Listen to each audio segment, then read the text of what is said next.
마음이 이렇게 시간이 안 가는지 정말 버스 안에서 고잉은 언제나 너에게 고잉. Penyakit pada lansia dan konsep aging. Yang pertama ada penyakit pada lansia. Saat bertambahnya usia, risiko akan terkena penyakit cenderung meningkat. Kebanyakan beberapa orang dewasa yang memiliki usia hidup hingga 70 tahun atau lebih akan cenderung mengalami gangguan-gangguan kesehatan, seperti mengalami penyakit kronis, di mana tidak menderitanya pada masa dewasa awal, tetapi akan menjadi umum dan diderita di masa dewasa akhir, yang mulai dirasakan dan berlangsung secara lama. Selanjutnya ada penyakit pada lansia yang memengaruhi perkembangan sensoris. Yang pertama ada penyakit mata, salah satunya adalah kataraks, yaitu terjadinya penebalan pada lensa mata yang menyebabkan penglihatan menjadi berkabut, buram, dan mengalami distorsi. Nah, penyembuhan katarak ini bisa dilakukan dengan cara dilakukan operasi. Kedua ada gangguan pendengaran. Nah, gangguan pendengaran ini umumnya berhubungan dengan deklarasi dari cochlea, yaitu syaraf reseptor utama untuk mendengarkan yang terletak di telinga bagian dalam. Ketiga ada penciuman dan perasa. Menurut para peneliti, orang lanjut usia menunjukkan penurunan indera penciuman yang lebih besar daripada indera perasa mereka. Menurunnya kemampuan untuk mencium dan merasakan dapat mengurangi nikmatnya makanan dan kepuasan hidup, sehingga tidak jarang bahwa orang-orang lanjut usia itu kalau memasak mereka akan menggunakan bumbu-bumbu yang lebih basah agar lebih bisa dirasakan.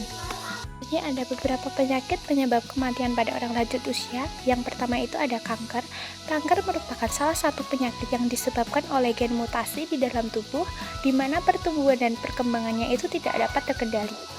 Yang kedua ada artritis. Artritis adalah peradangan sendi yang disertai dengan rasa sakit, kaku, dan masalah dalam pergerakan, sehingga orang yang mengalami gangguan ini akan mengalami kesulitan dalam melakukan aktivitas sehari-hari.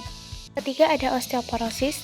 Osteoporosis adalah kehilangan jaringan tulang dalam jumlah besar. Yang keempat ada hipertensi. Nah, WHO berpendapat bahwa batasan tekanan darah yang dianggap normal yaitu dengan tekanan 140/90 mmHg. Sedangkan tekanan darah di atas 160/95 mmHg dinyatakan sebagai hipertensi. Yang kelima ada jantung. Nah, pada penyakit jantung koroner ini dapat mengakibatkan gangguan fungsi pembuluh darah, sehingga kondisi ini dapat berakibat pada pasokan darah yang tidak cukup ke organ. Selanjutnya ada konsep aging. Menurut Undang-Undang RI Nomor 23 Tahun 1992 tentang Kesehatan, Pasal 19 Ayat 1 bahwa manusia lanjut usia adalah seseorang yang karena usianya mengalami perubahan biologis, fisik, kejiwaan, dan sosial. Penuaan itu adalah hal yang normal dan tidak dapat dihindari oleh setiap manusia, tetapi penuaan pada setiap individu akan berbeda-beda tergantung pada stresor yang memengaruhi penuaan itu sendiri. Ini ada teori penuaan. Nah, kali ini kita akan membahas teori penuaan berdasarkan teori dari psikososial.